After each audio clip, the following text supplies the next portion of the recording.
delve into the most depressing IP of all time. Now hit our theme song!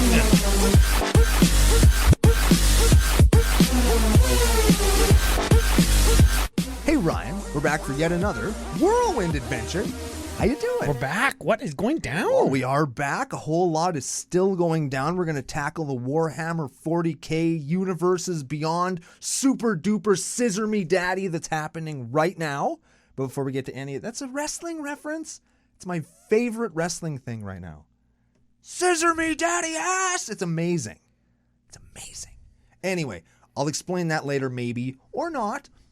Before we get to any of that kind of stuff, we have to thank our official business daddies, FusionGamingOnline.com. They are your source for all your gaming needs. Yes, all your scissor me daddy business daddy needs. Yeah. Hey, there it goes. Okay, I got it now. Yeah, and if you want to pick up the Warhammer 40K stuff because you're a millionaire, you could save some money by using CCO Spring promo code at checkout. That'll save you 5%. You want to save more? Use CCO Perks. One-time use only, so we say make it count. Yep. I think this counts. This certainly counts. This counts. So I want to talk really quickly. You know how much CCO kickback code? What is it again? CCO Perks. CCO Perks gets you if you buy the collector's edition of these decks? $90. Yes. There, I said it. Yes. Okay, so I'm going to tackle the monkey in the room, elephant in the room, monkey on our back. Didn't I just do that? I thought I was like beating him with a pipe. These are very expensive, and we're not entirely sure why they are or will end up being, I think, a very exclusive or limited print run, thereby artificially inflating their price where they don't need to be because they are the same thing, just a commander deck that could be $40 to $50. Yeah. Now, you have to design a completely new look. You need hundreds of pieces of art. Yep. You have to pay for the IP probably from Warhammer because they have to have the licensing, all the stuff. I don't know. I don't know what it costs to make these versus what it costs to make a regular commander deck. Who knows? I don't know. What I do know is that all of those savings have been passed on to us, the consumers. Expenses, you mean? Yes, I was being facetious, Ryan.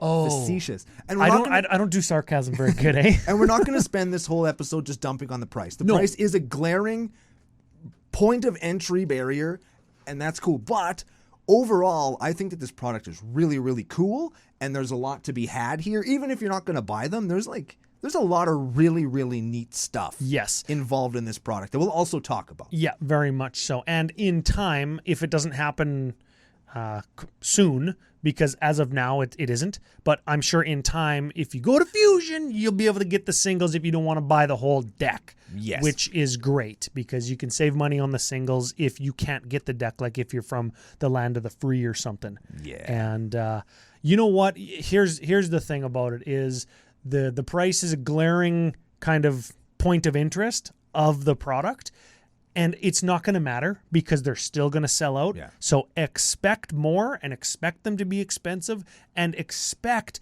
an even more premium product than this premium product that's set at $800 or $900 depending on what kind of currency you're purchasing it in. For Doctor Who, they're going to have like a little swatch of one of the Doctor's coats randomly inserted into the super duper collector's edition. You know what? You say that as a joke, but no, that's not a joke. That's a suggestion. I'm going to get a royalty check in the mail for that one. You're saying it in jest, but they already do that in the sports card industry. Sure They do pieces of jerseys. Yeah. They do that already. Yep. They do cards that are actually signed by the athlete. Yep. They can do that, and I'm sure that the technology exists to do actual signed artist cards, right? Well, I can't see why they couldn't. Actually altered by the artist cards. You know, you go and get Mark Teeden to like draw like a fucking whatever Like on a your wang on your card. on your soul ring or whatever, make it a butthole. I don't know if he would ever do that, but if he did, that's going to be the thing, and it's going to be more and more and more and more premium. There's just going to be more premium because we have not found the ceiling yet in how much money people are willing to spend. Yeah. We haven't found it yet. $900, isn't it? Because those fucking decks are going to sell out. Yep. One more thing on price, then we'll move on. Sure. Promise. Do they, in their search for the ceiling, intentionally make fewer of an item to make sure they all sell out? You know what I mean? Like, is that what they're actually looking for? Are they actually looking for how big can our hyper expensive batch be where we can still sell it all and then make people think, holy crap, this did really well. This is amazing. Super exclusive. Yes, it's called price fixing. And in a lot of industries, it's illegal. That are regulated. Yes. That are regulated. Yeah. So this is not the same thing as, Yeah. right? In regulated industries like mining, price fixing is illegal. Now, there's ways around it, and we're not going to get into that because that's like we're not talking about monetary policy cookout podcast. Natural resource, whatever. Yeah. That's not us. Yeah. But I'm not sure from a marketing standpoint if underproducing something at a high price point is what you want. If the cost of making it is very low, like these decks would be, talking about printing them and manufacturing the physical product, I'm not sure you want to make not enough, because I'm sure the licensing and designing of the product was actually quite a bit more expensive than just taking 100 cards from Zendikar or Dominaria and making a Dominaria commander deck. Correct. Like, this product was more expensive to develop. Yeah. So I think they would want to overproduce it with that high price point, and WotC doesn't care because distributors just fucking buy it and distribute it, and then they don't give a shit if it doesn't if it doesn't sell, then the local game stores eat shit on it, right? Yeah. WotC sells 3 million units to whomever, and then it's whatever. Let's talk about something else. People are falling asleep. Yeah, let's get to the actual exciting stuff. I've got something exciting. Okay. We have a giveaway. Oh shit. Yes. Instead of spending hundreds of dollars, you can just listen or watch CCO Podcast, like and subscribe, follow us on social media, and get stuff for free. What? And you will get it. If you're watching on YouTube, which you should be, you can see me pointing at you. You will get it. You're the one. Yes, you are it. We are lucky enough to be in a very good relationship with Business Daddies, FusionGamingOnline.com, and they help us out with some of our giveaway stuff, like this Commander Collection Black. Mm-hmm. We're in such a good relationship with our Business Daddies, FusionGamingOnline.com, that I know a friend of two of the guys that work at the physical store, and that friend works at the airport, is learning how to be a screener trainer person. Oh. Mm-hmm. Wow. Yeah. Yeah. My dog's veterinarian's former roommate knows somebody who works at Fusion. Yeah. And I think they're people that we met also. Like, I know those two people as well. Oh, yeah. And now I know somebody that they know. It's a triangle. Oh, yeah. Big old Fusion scissor triangle. Yeah. Sure. Mm-hmm. The winner. Winner. You could win by sharing on the post on Facebook, tagging friends, sharing on Twitter. Patreon supporters get free entry. If you don't have social media, you can support through Patreon. It's great. New subs got entries. Everybody got entries. Everybody gets in. Tabulate them all up in a big old sweaty hat. And this hat. AKA an Excel spreadsheet. Oh. And the winner, Adam Anderson. And in case there's more than one Adam Anderson. Which there definitely is. Yes, there's probably more than one Adam Anderson. This is at MR Anderson 13. Mr. Anderson 13, I would presume. Okay. If that's you. That means there's at least 13 Adam Andersons. Well, maybe Adam he just likes Anderson the number 13th. You have won yes. this thing. So you get at us, commandercookout@gmail.com. You let us know it's you on our system, or else you'll wreck it for everybody, just like the booster pack game on the pre-show, and we'll send it to you probably, if you're okay with it, open, so I don't have to send a box in the mail. I can send just tiny envelope with cards in it. I would appreciate that. There's a lot of packaging in those Commander collections. There's a lot of packaging involved. Yeah. And it's not even that nice. It's fine. Well, it's fine. It's fine. Joe probably had it on the screen at some point. Yeah. So anyways, that was one thing. And we've got one new patron. That's the last little bit of podcasting business before we talk about some Warhammer 40K, the good stuff about it. Yeah. We've got another potential pseudo-celebrity. Okay. Patreon supporter went to patreon.com/CCO Podcast. Wanted to help support the show. Just got a new microphone case that's not falling apart. Mm-hmm. Very important because it protects our equipment. Something that you should consider if you are playing sports or don't want to be a dad. Protect your equipment. Michael Davis. Junior. Nope, just regular. Oh. Could be pseudo-celebrity Terrell Davis's brother.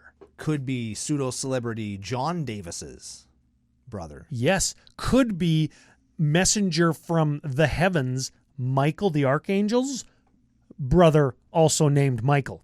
Ooh. That would make him Michael. I like that one because that would make him Michael Jr. Michael.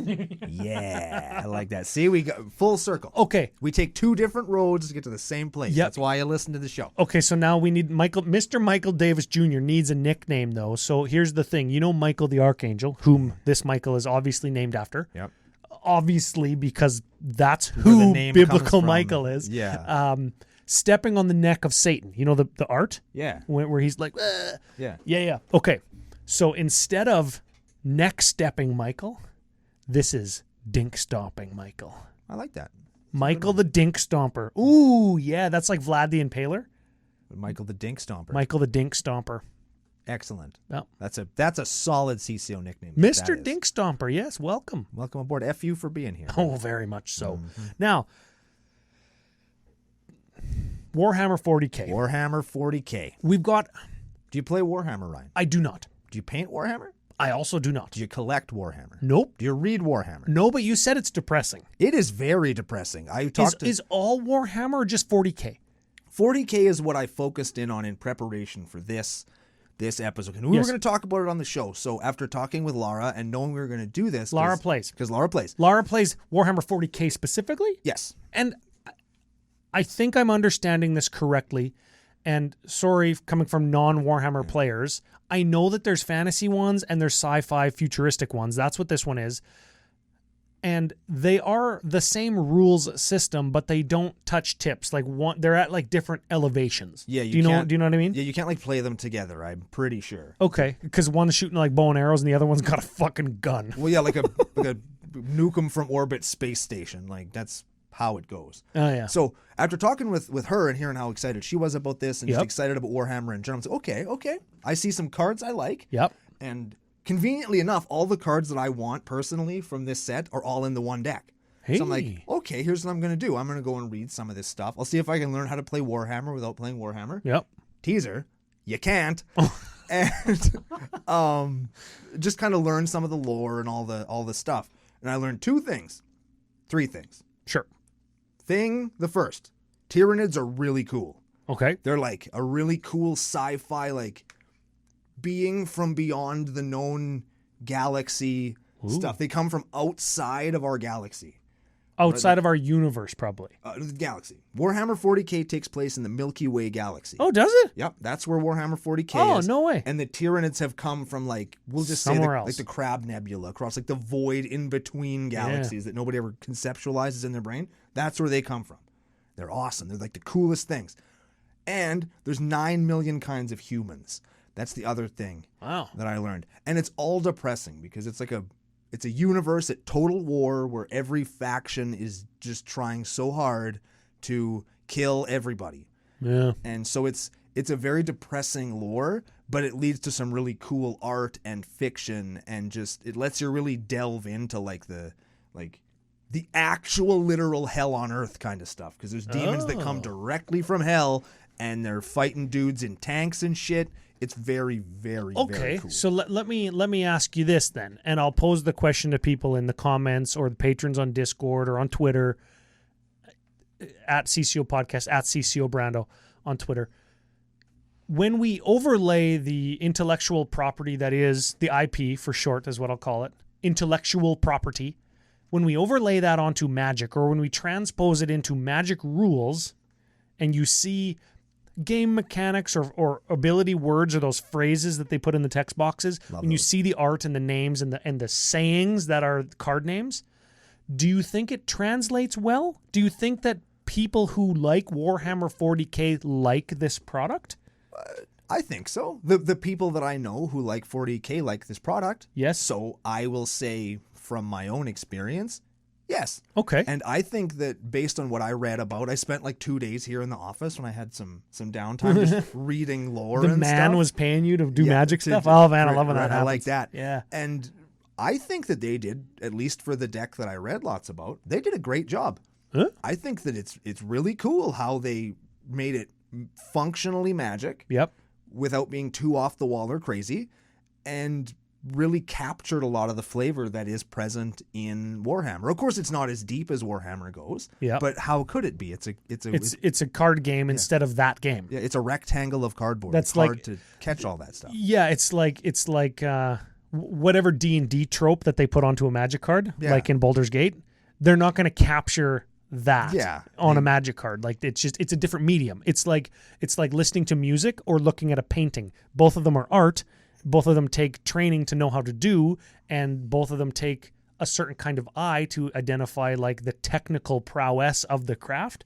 But they're both art and they both can be appreciated. Absolutely. Just differently. It's like cuisine and music is another good one. Yeah. Both of them are art form. One is cake. One is music. Ooh. Right? What do you prefer, going to a concert or going to a fancy restaurant? Oh, right? Both. Both. Yeah, fuck, both. Both. We're in Commander Cookout. Both. And you know what I think is important to remember with stuff like this, whether it be Warhammer 40K, Doctor Who, Baldur's Gate, D&D, Lord of the Rings, Street Fighter, even The Walking Dead. Yes, even The Walking Dead, where there's a questionable character that you don't like, but anytime that there is this other IP. Man, you know who's killed way more people than Negan? Everybody in Warhammer. What's important to remember is they can be appreciated in whatever way you want to appreciate them, right? And you have to trust that people who play Warhammer aren't assholes, right? Yeah. They're not going to come into our game and ruin it. And when they transpose some other IP onto our game, it's because the other people who make that other game or that other property, they probably like Magic and want to partner with Magic so their thing can be Magic. This other thing that they like, right? And this is different than, we'll use The Walking Dead again, whereas like people who play Warhammer, and if some of you are listening to this, you're nerds just like us. Yeah, what's up, nerd? You're poor because you play your game just like us. Because it's really expensive, right?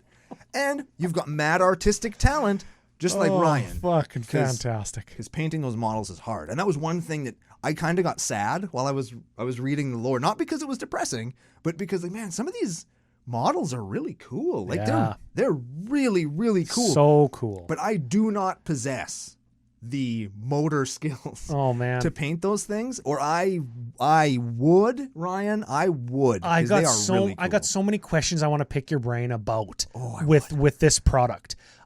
I don't know where to start because I want to get right into it, and I wish that we could just do a 5-hour show and just talk about it, right? Because there's a ton here. Because it's super interesting. Maybe we'll break it into 2 shows. Maybe we'll do it again next week because I want to continue talking about it. Like, Unfinity's getting coverage. Dominaria United's only half covered, and we're on to like the next 2 products already. One of them's Warhammer, and before Unfinity's even going to be done spoiling, we're going to be on to the next thing. On to Brothers War. Brothers fucking War, yeah. So, lots of stuff. So, see, there's so much stuff I want to say, I can't even get it out. Warhammer, here it is. It looks like not Magic. Like, correct. The art of it is sci-fi looking. 2 of them. 2 of the 4. Okay, well, in my mind, they all look pretty sci-fi-y. Okay. As opposed to Magic. Like, compare other recent crossover into outside IP, Baldur's Gate, Battle for Baldur's Gate. Yes. Or Very Forgotten Magic. Realms from last year. Very Magic. Very very fantasy-ish. Mm-hmm. This looks very sci-fi-ish. There's guns and tanks and things with sharp edges that are made out of metal instead of that aren't swords, instead of like things being made out of stone and stuff. And I love it. I love the change of pace.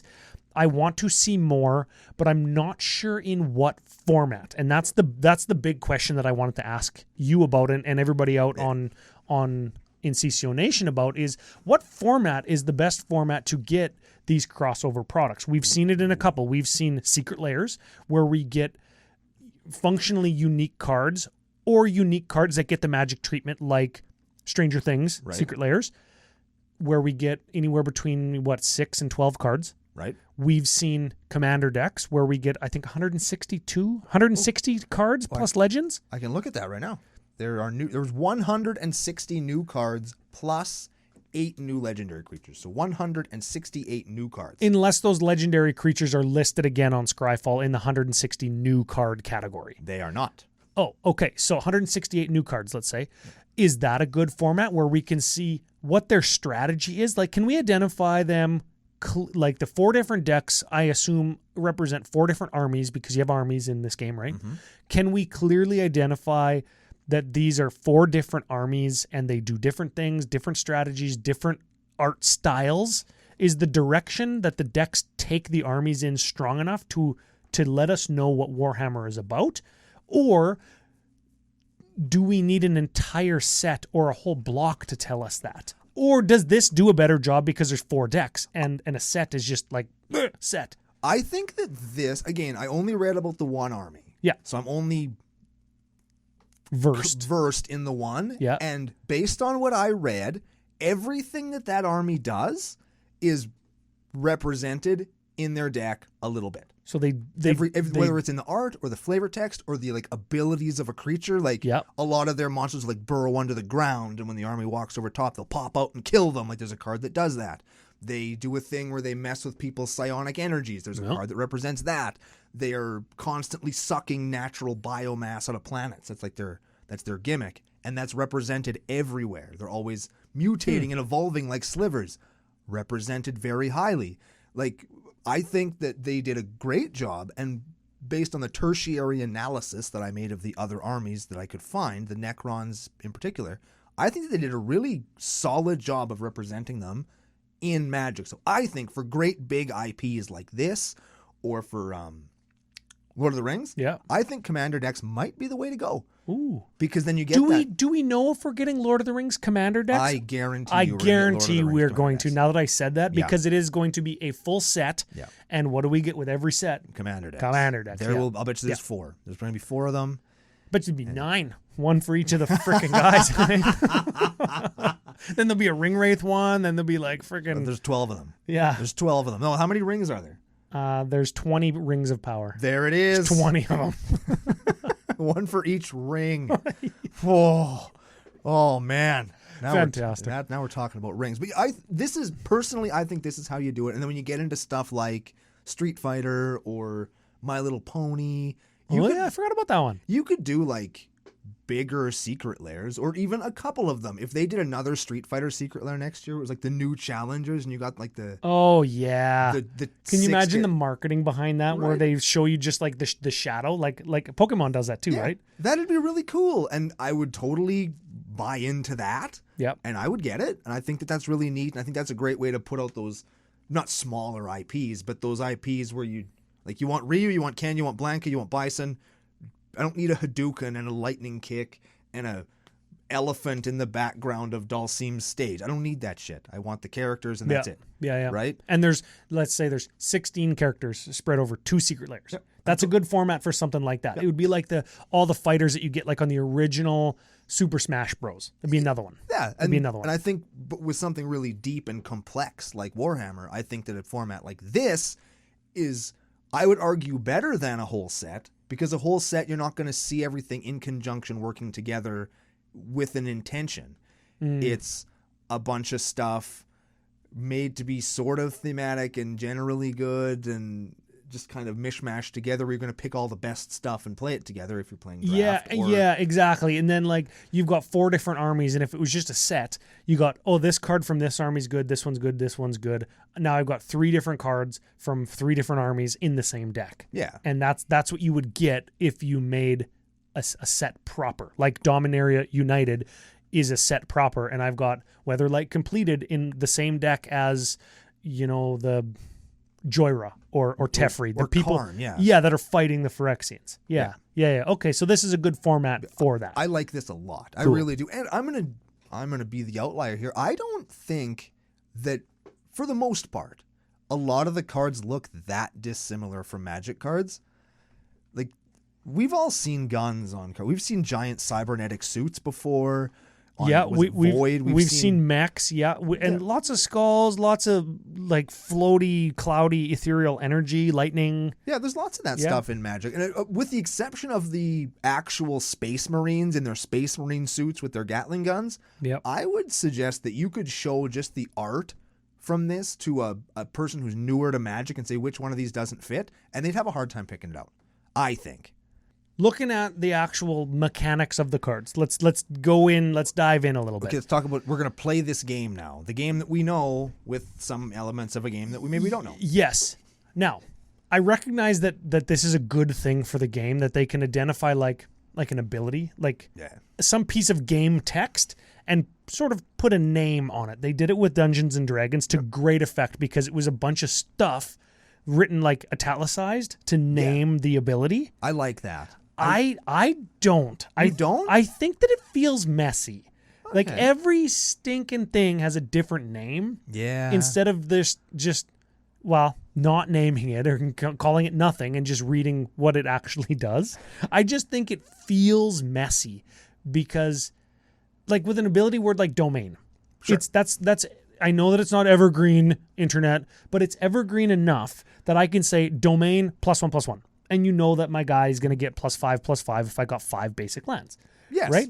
And they've done the same thing here, but they've got Relentless March and this and what I'm trying to read a whole bunch real fast. Rot Fly, and like they all have different names that have nothing to do with anything because it feels random. And random in my mind, where I want to be organized, it feels messy.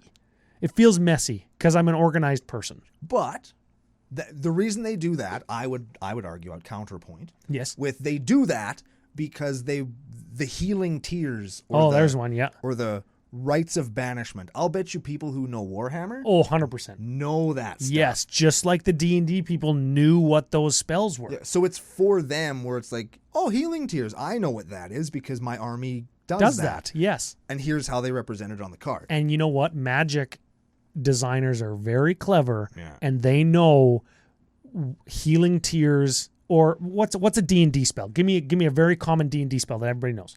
Lightning bolt. Cloud kill. Okay, so when they put cloud kill or healing tears on a Magic card, they're very good at making some Magic game mechanic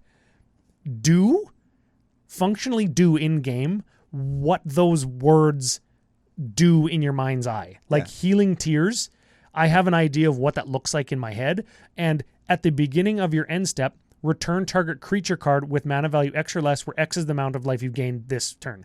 I'm crying because something died, and my tears heal it and bring it back to life, and that's exactly what the fucking game mechanic does. Magic is so good at that. There it is. So I recognize that representation is a good thing for the game, is flavorful, especially when you're trying to hook somebody like Warhammer 40K players that don't play Magic. And you could remove those italicized words from the card, and the card would not still does the same thing. Nothing. And maybe even some Warhammer people would pick up, that's kind of like healing tears, but it's there. And that's fine. But there's also keywords. There are Magic style keywords. There. What is it? Squad is one of them. I like squad. I do. You know what? Should we talk about some cards that we like? I think I've got a few cards like in each color. I'm not going to talk about a few, but I do have a white one for sure. Is it Ultramarines Honor Guard because it has squad? Squad. No. I just like to say the word squad. I do like that too. It's a fun word. Where the heck is it? It's the one that says Vexillus Praetor. 3/4 Custote. I don't know what all the words are. Okay, I don't know what the words are. It's a 3/4 Flash Vigilante for 4 that says commanders you control have protection from mother ass everything. Cool. What's so cool is it got Flash. This is like a counter spell. Yeah. But it's a dude. And if you look at that, Magic card. That guy looks like a magic It's a magic card. It's It's got a weird, useless type line on it. It but is it's a magic warrior, which is not irrelevant. But it's also a custodes. A custode. I don't know what that is. He's a janitor. Somebody's out there just being like, Brando Brando and Ryan, they're one of the 17 human factions that are only slightly different from one another. That's going to get them going because they're all very different from one another. And I know that. Yeah, I don't. But, okay, squad. I like the Ultramarines Honor Guard. It has squad. It's a 2/2 for 4. And you can pay 2 colorless on top of the 4 as many times as you want. And for each time you pay that, you get an additional copy of this creature. Yes. And then it says, other creatures you control get +1/+1. Now you can imagine Ultramarines Honor Guard mixed with Cathar's Crusade. Oh yeah, man, baby. that is your opponent's dead. I've Yep. done the math. I've done the math on just this. So it's 4 to give your guys +1/+1, 6 for +2/+2, 8 for +3/+3. Now we're talking. Yeah. And if you go like Cathar's Crusade on turn 4/5, this guy on turn 5/6 with just 1/1s. All of a sudden, they're like 6/6s. 6/6s, and you're swinging for Lots. maybe you have 4 of them. Yeah. Maybe you're going to kill somebody who's at 36 on turn 6. Yeah, baby. Like that's pretty good. Yeah, don't be underestimating that. That's Now, a good one. before we go further, we see the return of Miracle. Now, there's no like fierce guardianship in here. There's no dockside extortionist in here. Oh yeah, there aren't any, as far as we could find, there aren't any things that are going to turn into these highly sought after, never to be reprinted until the next quadruple masters set. Yep. Now, here's the thing, though. We do have Cascade in here, which is a thing that people play. We do have Miracles, which is a deck in Legacy. Yep. So you might see the Miracle ones, the ones that are particularly efficient creatures or have a very powerful effect. Yep. You might see those pop up in Legacy decks, which could influence the price of that single or the price of the deck that card is in. Yeah. I did notice that. I'm not sure if that's like that big of a deal. I didn't notice any, and I know we're talking about new cards, but I'll throw this in here right now. I didn't notice any glaring Docksides or Fierce Guardianships or Deflecting Swats getting reprinted in these for the $300 price tag that all of the 4 decks are. What was the big money reprint? Darkness. Darkness, yeah, it's like $15. Really? Like that's the biggest money, and I'm fine with that. I'm cool with that. But like Darkness? Moreover, Darkness is $15. Yeah, what the hell? Fuck? Do black players really want a fog? Is that what they want? Can we call it blog? Yes, we can. That sounds like it could be in that mono black deck. Like it could, yes. Like Blight Grenade is a card. Man, like that's a good card too. I like that. Destroy card. target creature. All other creatures get -3 until end of turn. Yes, yeah, that's a good I one. like that. A lot. You know what? You know what I look for in products like this? I do look for the cards that everybody's talking about that are going to break something wide open and be expensive docksides. Like, would biotransference be a card that? No. Would it be? No. Enchantment, black 2? No. Creatures you control are artifacts, in addition to the other types? Same is true for creature spells in your graveyard, spells you control, and things that are in play? That's Mycosynth Lattice. Whenever Mycosynth Lattice is expensive, yeah, maybe. Whenever you cast an artifact spell, you lose 1 life and create a 2/2 black Necron? I don't know. Like, I'm not saying it's broken, but it's pretty powerful. I do look for cards like that people are going to talk about, build around, legacy deck around, commander CDH deck around. Those things do inform price. But more than just that in these products, you know what I look for? Tell me. Stuff that goes into my Animar deck, because this is where they print the weird stuff that nobody says is good. Nobody's going to say this thing's good. Like in Battle Bond, there was a card called Generous Patron. That's a good card. It ETBs and puts 2+1/+1 counters on creatures. It's a CDH card, yeah. For each creature that you don't control, that you put a +1/+1 counter on, you draw a card. Yep. That's green to draw 2 in Animar. Yep. Now that card might be getting cut for this card. This is, and I have to say a Warhammer name here, so bear with me. For Sicarian Infiltrator. I think that, yeah. Did I get it? I think so. Sicarian Infiltrator. Let me stop you for just a second. What is it? That card doesn't look like a magic card. No, does not at all. He looks very sci-fi, and he has a gun that's like actively blapping off right now. Blap, blap, blap. Yeah. Anyways. Blue, 2 for a human soldier. Hey, those are relevant creature types. Yep. 1, 2. He's got flash. That's very important because in Animar, he's just going to cost blue. And I'm going to leave blue open because I am playing Fierce Guardianships and I am playing various blue counter spells that protect me, right? Okay. He's got flash. When he enters the battlefield, draw a card.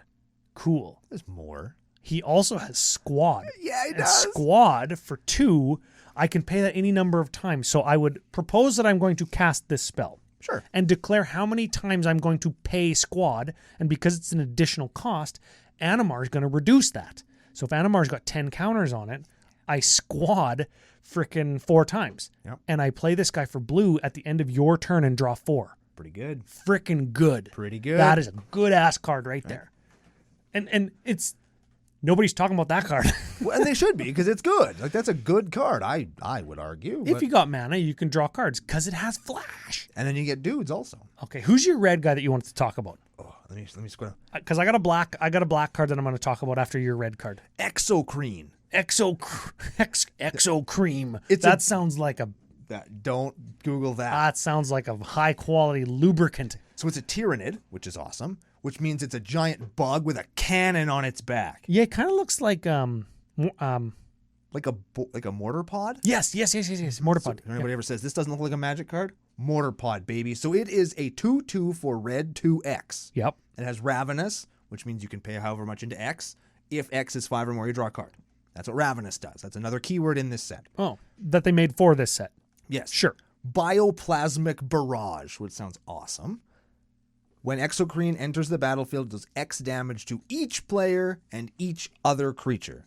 That's going directly into Terralf. That's pretty cool. And he's going to do work. That guy would draw me a card in Animar too. Yep. And do a bunch of damage. Yeah. Hell yeah, he would. Yeah, as long as he didn't kill Animar. Probably wouldn't. Well, he wouldn't because Animar would be bigger than him. Yeah. Yes. There you go. Neat. Yeah, that's a cool card. I like that one. I got one here. This is an instant, mind you. Uh-oh. An instant, mind you, Okay. as we say. This is Nurgle's Conscription. Nurgle, I'm yeah. sure Nurgle is he must be a joke character, right? He's probably the biggest baddie, right? His name's Nurgle. That's why he's and the he casts Blog. Black Fog. Fuck. Yeah. Okay, Nurgle's Conscription. Black 4. Instant. Okay. Put target creature from an opponent's graveyard onto the battlefield tapped under your control, and then exile that player's graveyard. Now, it's tapped. I'm going to reanimate my guy. Nah, fuck you. I'm going to animate it and ditch your graveyard too. It's tapped, so you can't instant speed steal your opponent's guy and then block with it. Yeah. You got to jump it through hoops if you want to be that big of an asshole. Yes. But you could steal their thing and ditch their graveyard. At the end of your turn, I'm going to steal your guy. Yeah. Or shuffle your Eldrazi back into your library on the stack. I'm going to fucking steal it. And your graveyard's going to get exiled. Yeah. Now shuffle. Yeah. No, shuffle anyways. Yeah, you jerk. Shuffle nothing. But you have to shuffle. Oh, that's amazing. Oh, yeah. Just topped? Yeah, shuffle it away. Yeah, too bad. Dick. Butt face. Oh, man. like Top that on the stack. So good. So good. So that's funny, and functionally, I think it's a good card. Does it look like a magic card? Yes, that one does. There we go. Let's talk about another one that looks like a magic card. Bone Sabers. Bone Sabers. That sounds like a magic card. It does. It even sounds like a magic card. You know what I want to call that card? Tell me. BS. Yeah. You're going to do some BS with this thing. So Yeah. it's an equipment Yeah. for green 2 with equip 3. Whenever equipped creature attacks, put 4 +1/+1 counters on it. Neat. Ah! Oh, that's so That's good. going to be good with doubling season, eh? It's going to be good with doubling season. And where's it going? Tan of the Butt Sewer. Hey, that is good there because you get Sapperlings. That's right. Also good with doubling season. Right, exactly. You play doubling season in that deck? Yes. You should play doubling season in that deck. Yes, I do. Yeah. I want to take a minute and just shout out all the Cascade cards. Yes. Because here's the thing. I knew you would. as you should. I have the Cascade Super Friends Averna deck. It's one of our most popular episodes ever, actually. Yeah, people like that one. Our decks, our personal decks, I think people have an interest in. Anyways, there's enough Cascade in here. It's a teamer deck. There might be enough Cascade in here, plus the really bad Cascade cards that I'm not playing, to just cut all the Planeswalkers out of the deck and just put all Cascade cards in. Like 100% Cascade cards and some ramp and whatever. I don't think that makes the deck better. No, I don't think that makes the deck very good. Because a lot of the times, like, the Cascade stuff just gets in the way of me dying or gets in the way of Planeswalkers dying until I can find, like, a Garruk and then just make all my, like, 26/6 worms for each land I control, right? Mm-hmm. I think that's better. But the deck is dirtly, and I feel like some of the Cascade stuff in this product could eliminate some of the dirt. Maybe if I take out like maybe the 2 weakest Planeswalkers and, whatever. Hypothetically speaking, it could be good. Might be worth a try. Yeah. Or you could even cut bad Cascade cards for better Cascade cards and play the deck the same way. I very much could. I could cut bad Cade for good Cade. Correct. Aid. Yeah. I don't know. What's the next one you want to do? Old One Eye. Old One Eye? Which eye? Uh-oh. You know which one. You know which fucking eye I'm talking about. You know which eye. You do. And that's why I wanted to talk about The it. Because it's called Old One Eye. The eye that has the jewel on it? Yeah, that's right. When were we talking about that? Yesterday's show? Yeah. I guess watch yesterday's show if you want to know what jewel I'm talking about. So we've had 2, 3. This is the third card, all of which are from the Tyrannid deck. Cool. Yeah. And this one actually is kind of good. It's a 6/6 for 6 with trample. Other creatures you control have trample. When it comes into play, you get a 5/5 Tyrannid creature token, and it has fast healing, where at the beginning of your pre-combat main phase, you can discard 2 cards. If you do, you return it from the graveyard to your hand. Yeah. So it's kind of a neat card, but it's called Old One Eye. That's Old a penis One Eye. joke. That's hilarious. And you get away with it because it's a real Warhammer thing. I wonder if anybody else is going to identify that. Old One Eye. Nah, probably not. Probably they will. That's a Probably they will. Brando and Ryan thing. For Okay, sure. I got one. I got you. Okay, hit me. They've already been requested. I've already been requested to do gilded or gold paint toilets on the Golden Throne. This is a legendary artifact, which matters. Yes. Yes, because legendary permanence matters these is a days. thing. Yep. For 4, it's got arcane life support.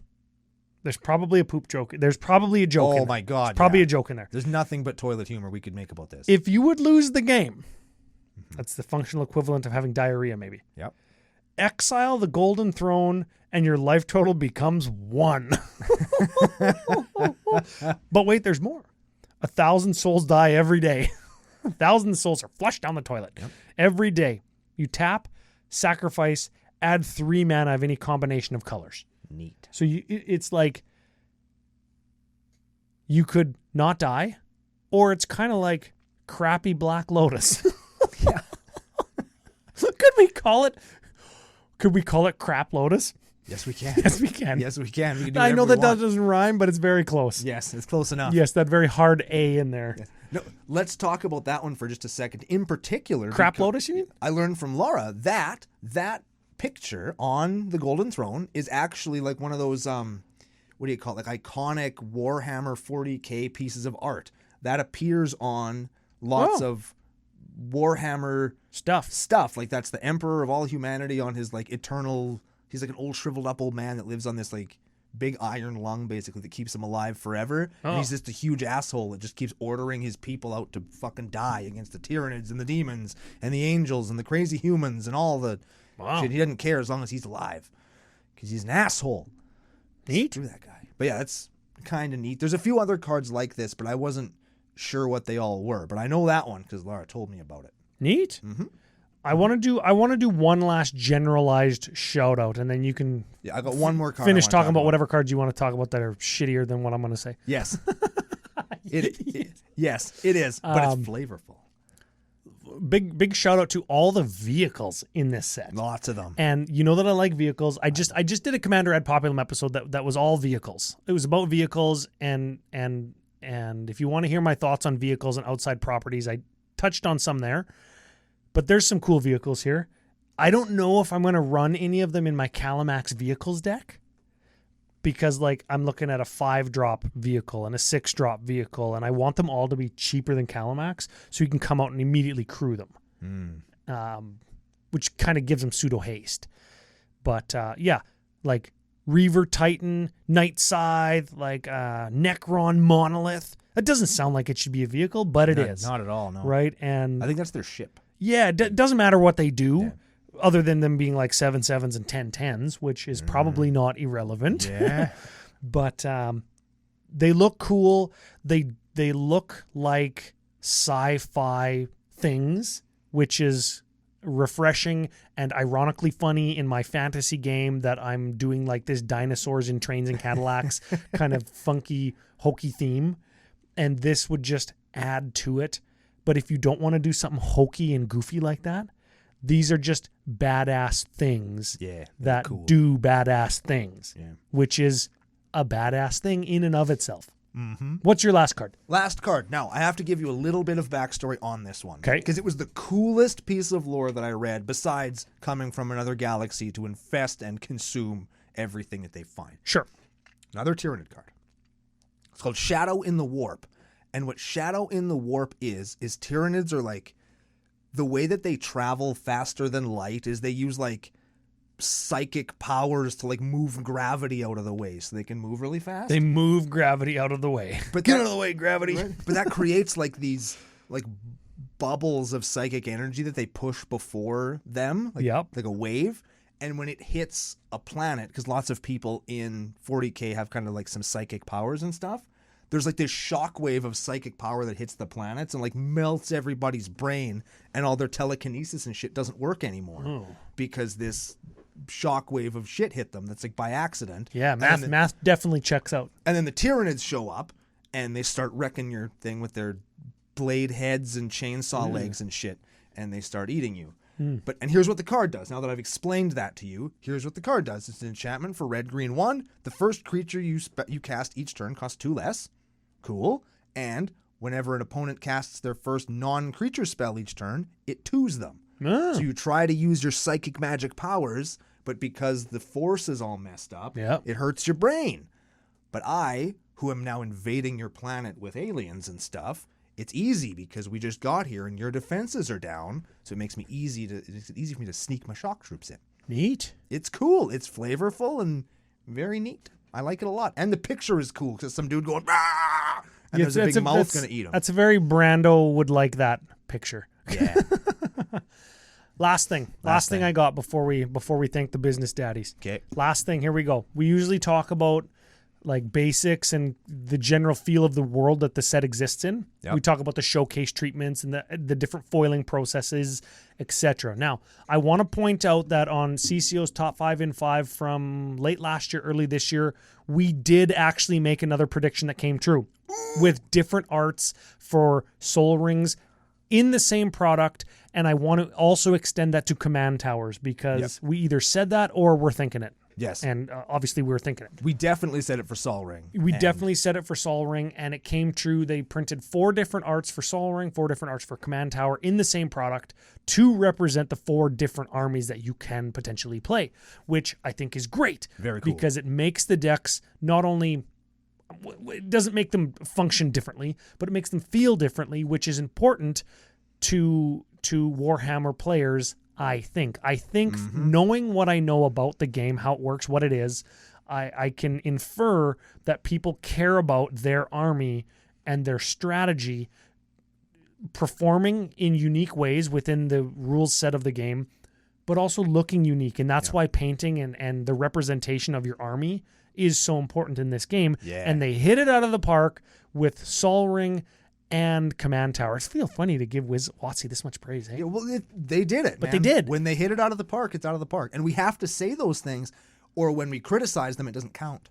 Because it just sounds like we're piling on. Yes. Now, I love and have criticism because I will be tough on this game. I will be tough on it because, like you just said, if we don't give them praise, it doesn't count. Yep. The basics, while people are going to want them to represent their own armies and their mixtures of cards, their deck, some of them do look like recycled Innistrad lands. Like Swamp 1 looks like a Mirrodin land. Swamp 2 looks like Innistrad. Island 1 looks like it could be on Ravnica. So does Island 2, right? Like they did a little bit make it look like these are reused basic land cards, but they're not. They are original to this product. Now, the Swamp 3 has got a spaceship in it. Like, I know that's not from somewhere else. The one Plains has a tank. Right? Exactly. But then we go to the mountain. That's the first one could easily be on Mirrodin. Easily. And the other one could easily be on Innistrad because it's got the little devils and the imps. Yeah. And there's a little demon guy coming out of the mountain. Cool as hell. Yep. But is it Warhammer? Maybe. And maybe they did that so that people just have more unique arts to try and get for their decks. Maybe that's why they did that. Yeah. Now, couple other little things. Reprints, we didn't get any big ones. No. We didn't get any big ones, and we did get things like Terramorphic Expanse instead of Fabled Passage or instead of Prismatic Vista. And I think Prismatic Vista would have been an excellent opportunity to showcase new art on, like everything else that was reprinted got new art. Yep. I think that would have been a fantastic opportunity, and they missed it. Agreed. I think it would have been a fantastic opportunity if you're putting these at an enormous price point to put cards that have an enormous price point in them already. And would it have driven their cost up? I don't think it would have driven their cost up that much more. Like, let's say across the 4 decks, you put the 5 free spells from Commander 20 in, like Fierce Guardianship, Deflecting Swat, those ones. Yeah. I don't think the deck that has Fierce Guardianship in it would have costed $100 more. I don't think so either. It would have maybe costed $50 more. Maybe not even that. Because these are already really expensive. But here's the thing. You've got 4 decks that and 5 colors in Magic. Maybe you put Deflecting Swat and Fierce Guardianship in 2 of the decks each. Ooh. And then you drive the price like way down for those cards. Yeah. Right? And we didn't see any of that kind of thing. And those were cards that would fit in here because, again, they have a very psychic feel to them, and there's a lot of psychic stuff present in Warhammer 40K. So it would have been a very cool whatchamacalls it. And flavorfully, yes. Mechanically, you're trying to demonstrate what makes Commander special to non-Commander players within Magic or non-Magic players that like Warhammer. What makes Commander special? Well, these cards are better when you have your Commander. The leader of your army makes your stuff better. Yeah. Right? So would have been a great place to put them, but we had to settle for... Not that. We got Command Tower, Soul Rings with different arts. We got the Scry lands with different arts. Those are all good, right? Yeah. The Gain lands.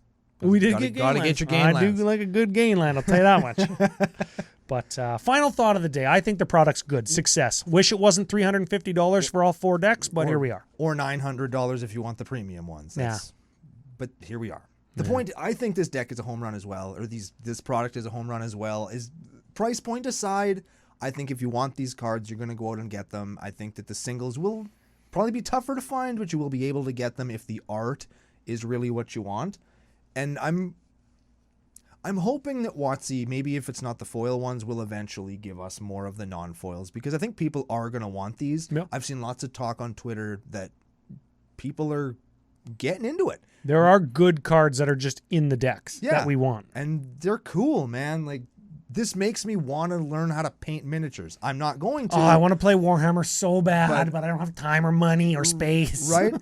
And we can't even say money anymore because we play Magic. Playing Magic, I think, might be as expensive as playing Warhammer now. I can say that I don't have any of it. There we go. Hey. See? It's the same. Here's the thing, though. If you do have money and you want to get a discount. No, if you have money and you want to have less of it, but less of it.